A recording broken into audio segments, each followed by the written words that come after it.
What's up, guys? It's me, it's that ERIC. This is Raw's EBar. I am the People's co-host, Eric Barnes, so let's get to it. Alright, so the show kicked off with some build-up for the Undertaker and Shane McMahon match at WrestleMania. I thought that this was a good opening. Obviously, there were a lot of people freaking out about it when it initially happened, so that's always a good thing. If people are reacting positively. It's not rocket science, really. Two guys that have a match coming up, come out, talk a little trash to each other, and then actually have a little physical altercation rather than just talking forever. Shane and Undertaker did get a little bit physical a couple weeks ago, but this obviously was much more hardcore than that, much more entertaining. I thought that the bump that Shane did, it was necessary. You have to show aggression, especially going into a match like Hell in a Cell. It's something, honestly, that a lot of the other wrestlers should take note of. You have to be aggressive. That's what makes people care. That's what makes this interesting to a fan that may be tuning in for the first or second time. Like, why should I keep watching this? There's really nothing interesting going on. But this was interesting. This was cool. I liked it a lot. It's still not the perfect build-up because it still doesn't 100% make sense. We still haven't heard anything else about this mysterious lockbox of Shane's. And also, it's too focused on the McMahons for me. Couple weeks ago, you have Shane calling Undertaker Vince's bitch. Then this week, we have Undertaker calling Shane Vince's bitch. Who cares who Vince's bitch is? You guys are fighting each other, not Vince at this point. So, the lead-up could have focused more on these two, I think. But overall, I am definitely excited for the match. And now that we've already seen Shane go through a table, I expect something absolutely spectacular at WrestleMania. So then we had the next chapter in the War of the Chants with AJ and Jericho. So Jericho lost to Zack Ryder. Let's let that sink in for a minute. Jericho lost to Zack Ryder this past week on Raw because AJ Styles had come out there and was distracting Jericho during the match. That's fine. I was wondering, should the ref have called a disqualification whenever Jericho decided to use JBL's hat as a weapon against Zack Ryder? I mean, that's a foreign object. It's a hat. So, I don't know about all that. The whole dueling chants thing is fine. There could have been better build-up for this, I feel like, but with what we're given, I still expect a terrific match because it's AJ Styles and Chris Jericho, so it's going to be good no matter what. And this past Monday when Jericho accepted the match from AJ, I thought that it was a foregone conclusion that this was already a match. Definitely didn't realize that this was not on the card officially until Monday night, so that's kind of strange, but it's all good. One of the matches that I am excited for at WrestleMania, so I'm looking forward to this one. So, in the match between Becky and Charlotte, Sasha came out, and she was just in a watching capacity this week. Wasn't on commentary. I was wondering maybe if it was because everything had just got busted with the table being broken and it hadn't been replaced yet. Actually, whenever the table showed back up later in the show, I was kind of confused. It just magically reappeared, but I guess that's the magic of commercial breaks and camera angles. Anyway, a solid match between Becky and Charlotte, for sure. And so, let me get this straight, though. Charlotte beat Becky on Raw. Sounds like last week on SmackDown, Sasha beat Charlotte, which means that this week on SmackDown, Becky will beat Sasha, and then we'll be all even heading into WrestleMania. It's no secret that I'm a fan of Sasha Banks. She's my pick for this match. If you want to see the rest of my WrestleMania picks, I was just on the scoop a little bit ago, and I'll have the links to that video in the description. You can find it on the No DQ Aaron Riff channel or on the Noah Mania channel. But that's where predictions are. I'm excited for this match. I think that they'll put on a good match. I know a lot of people still don't have faith in the Divas, but these three, I believe, can bring it. So I'm definitely ready and I'm definitely pumped. Then we got a little throwaway segment with Kane, Big Show, the Social Outcasts, and everybody else that's so far advertised for the Andre the Giant Memorial Battle Royal. Not a whole lot to say about this, but hey, some of the more underutilized talents got to be on Raw, so I guess that's good. All right, and then we have yet another match between the New Day and the League of Nations. I enjoyed this. I enjoy anything with the New Day, though. I make that pretty obvious in my videos that I'm a mark for the New Day. So I definitely hope that they beat League of Nations at WrestleMania, but I still feel like they aren't using League of Nations to their full potential in this feud. The New Day come out, cut an epic promo. Brooklyn was totally hot for the New Day, and then they cut this epic promo, and then out come the League of Nations, and they got nothing to say to that? Really? I feel like even if it was just on their way to the ring, they should have said something, because they just got totally dogged on and burned by the New Day, and now they're just, time for my match. And then they lose again, and so Coach returns. That was definitely cool to see Jonathan Coachman back, and with the New Day, pretty awesome. But I'm surprised that the whole time the League of Nations were just in the ring at that point. They had just gotten defeated again, and rather than run up and start a fight when it's 4-on-3, they just let New Day chill out with Jonathan Coachman on the stage. Very strange booking to me, but I'm still excited for this matchup, just because I really like the New Day, and I honestly think that this feud with League of Nations has been interesting. I'm just really surprised that League of Nations hasn't seemed to be able to get even one win over the New Day. Could it change at WrestleMania? Probably not. Okay, so they wanted to put Kalisto over a big man going into WrestleMania. That makes sense. What doesn't make sense is that the most credible big man that you would allow him to get a win over on Raw is Connor from the Ascension.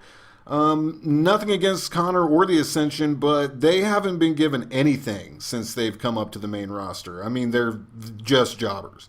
They aren't, hey, a jobber that might win once in a while. No, they are just jobbers. So that's the most compelling big man that they could think of, that they wanted to be able to allow Kalisto to get a win over leading up to his match with Ryback for the United States Championship at WrestleMania. I'm not sure how much sense that makes, but Ryback and Kalisto could have a decent match. I just find that this build-up is the exact same thing that we saw with Alberto Del Rio. Oh, he's a little mosquito. Oh, he's small. That's why I'm going to beat him. This is a big man's game. Big, big, big. It's the same. Like, could they not come up with anything different? I mean, that can't be every single feud. Yes, they could mention it on commentary during every feud. Oh, Kalisto, he's small. He's always fighting an uphill battle, blah, blah, blah. But this is what the heels are going to say to Kalisto every time they want to match with them. It's very rehashed. I think Ryback could do better if he was given a better, something better to work with. But it could be a good match. I'm not sure how well these two styles mesh, but I'm not going to crap all over it before it even happens. So I'll let it go. I believe this is going to be one of the matches on the pre-show for WrestleMania. Or maybe it's not. Actually, no, it's not. But whatever. It should be, regardless. Anyway, so I guess we'll just have to see what happens. But this feud is definitely not setting the world on fire.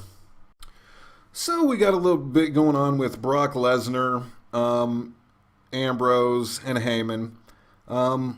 Lesnar comes out, doesn't say a word, just looks like Brock Lesnar, which is basically all he's got to do. Paul Heyman cuts a promo. It's not one of his most epic promos, but whenever you get spoiled with his promos for Brock versus Taker, it's almost going to be less no matter who else he's facing. Also, what did Ambrose somehow know that Brock was going to come out there and that he just wanted to ignore Brock to insult him somehow? Or else, why was the barbed wire baseball bat under a ring? Why was a chainsaw under the ring? Some of these things don't make complete sense, but interesting way to build this up. After they've been coming to blows repeatedly, you'd think something crazy would happen on Raw, but it didn't, and I guess that's okay. This match should be a bloodbath, honestly. Coming probably from Dean Ambrose more, but also from Brock, if nothing else. So I'm looking forward to it. This should be a good one. Okay, so Team Total Divas is going to take on the team called Bad and Blonde in a 5-on-5 tag match at WrestleMania, and 0 fucks were given.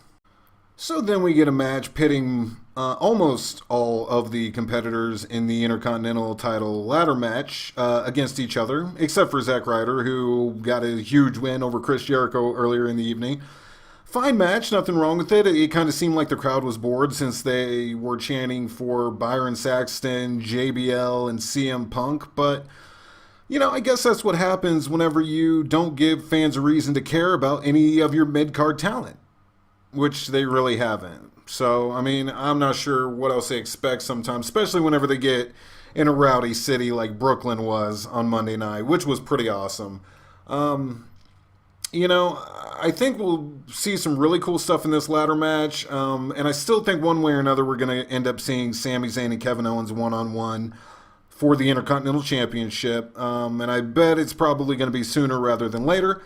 I'm not sure if using WrestleMania to further a feud along with these two is a great idea rather than to end it there, but it's been done before, using WrestleMania just to progress a feud rather than end it. Although, if you really want to put a dent, if you really want people to notice and take note, end it at WrestleMania, make it a huge match, which is something that they could have done here.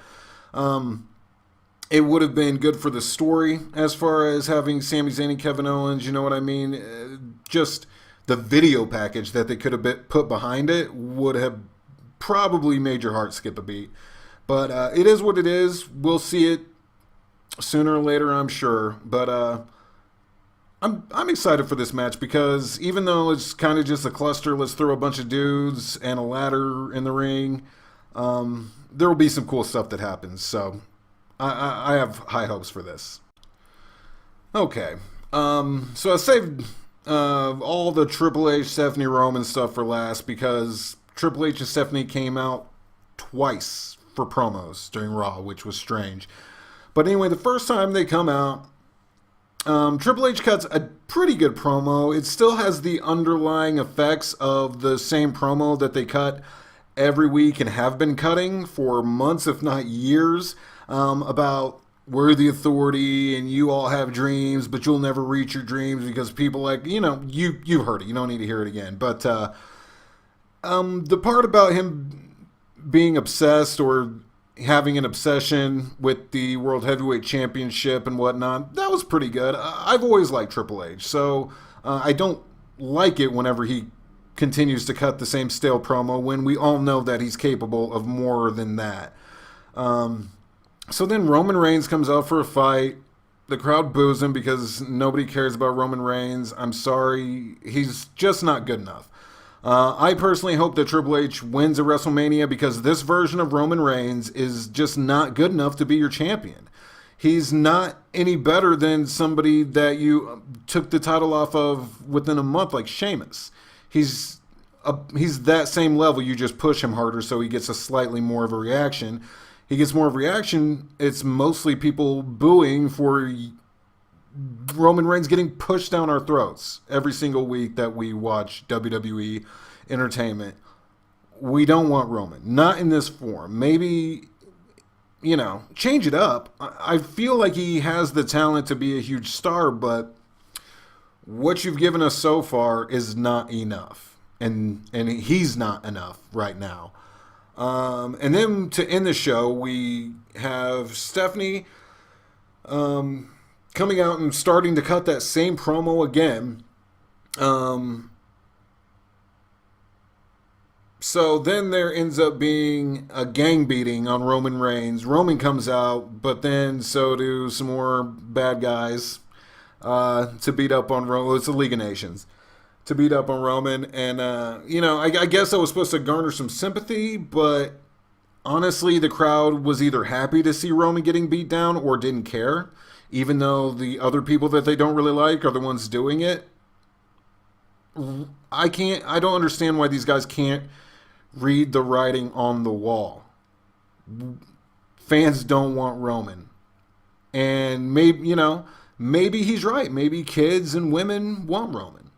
But grown men are the ones that buy tickets, that buys merchandise, even if it is for their kids. So I don't know. I think I'm referring now to an interview I'm sure we all heard about. Roman Reigns said he doesn't care about grown men in the audience. He does it for the kids and the families or whatever. Well, wrestling, it's made for everyone, I guess. And at this point, there are a lot of grown men that watch the product. So to disrespect them, are you just looking for more heat? Is this part of a heel turn? I don't really know where he was coming from with that. But regardless, anyway, at the end of the show, Roman flew over the top rope and took out a bunch of bad guys. It was actually pretty cool, but it wasn't enough. They are trying very, very hard to hype this WWE title match, and it was definitely a better ending than the go-home show last year with the tug of war between Brock and Roman over the title, because that was just what? I commend them for trying, but to me, it's just not enough. I'm glad they have a lot of other great matches for WrestleMania, because this one right here is in no way the main selling point for anybody that's watching the show. So guys, that's all I've got for you this week. Please like and subscribe if you like this video. Let me know in the comments. I want to know your WrestleMania predictions, what you thought of Raw, what you think is going to happen after WrestleMania, because there's a lot of things that are definitely going to be up in the air with the stipulations in the Undertaker match and whatnot. So just let me know. Anyway, thanks so much for watching. I am the People's Co-host, Eric Barnes, and we'll see you next time.